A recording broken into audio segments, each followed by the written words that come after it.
Hi, அஸ்ஸலாமு அலைக்கும். இந்த மாதிரி வாழைத்தண்டு கூட்டு எப்படி செய்கிறதுன்னு பார்க்கலாமா? வாங்க பார்க்கலாம்.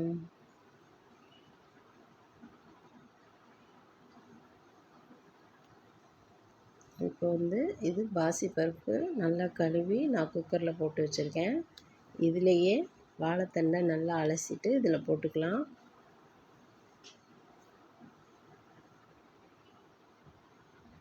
இப்போ இஞ்சியும் பூண்டும் நான் தட்டி வச்சுருக்கேன், அதையும் போட்டுக்கலாம். 1/4 ஸ்பூன் மஞ்சள்தூள் போட்டுக்கலாம்.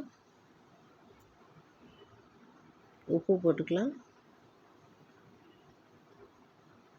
கொஞ்சமாக தண்ணி ஊற்றிக்கலாம்.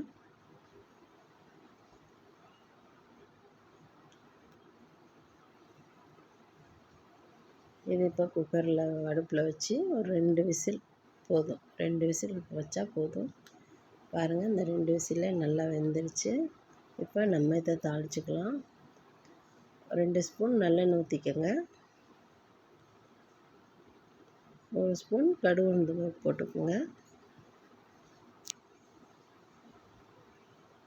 கடுகு நல்லா பொரிஞ்சோடனே சின்ன வெங்காயம், வரமிளகாய், கருவேப்பிலை அதையும் இதில் போட்டுருங்க.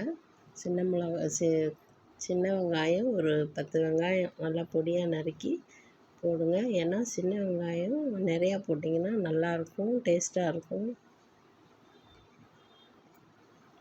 ரொம்ப வதக்கணும்னு அவசியம் இல்லை, சும்மா லைட்டாக வதக்கினாவே போதும்.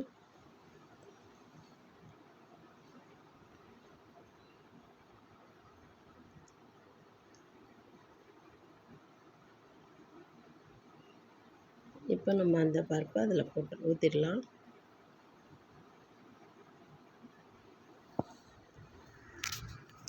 உங்களுக்கு இந்த ஸ்டேஜில் உப்பு பத்தாட்டி போட்டுக்கோங்க. எனக்கு கொஞ்சம் கம்மியாக இருக்குது, நான் போட்டுக்கிறேன்.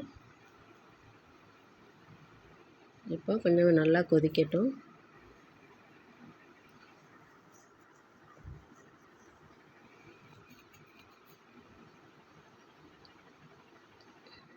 நல்லா கொதிக்குது பாருங்கள். உங்களுக்கு இந்த மாதிரி வேணுனாக்கா அப்படியே ஆஃப் பண்ணிடுங்க. இல்லை இன்னும் திக்காக வேணுன்னா கொஞ்சம் நேரம் தண்ணி சுண்ட விடுங்க. இது நல்லாயிருக்கும், புளிக்குழம்புக்கெலாம் சூப்பராக இருக்கும். எங்கள் வீட்டில் செஞ்சு பாருங்கள்.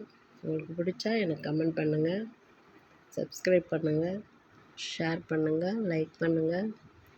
என் வீடியோ பார்த்ததுக்கு ரொம்ப ரொம்ப நன்றி. அஸ்ஸலாமு அலைக்கும்.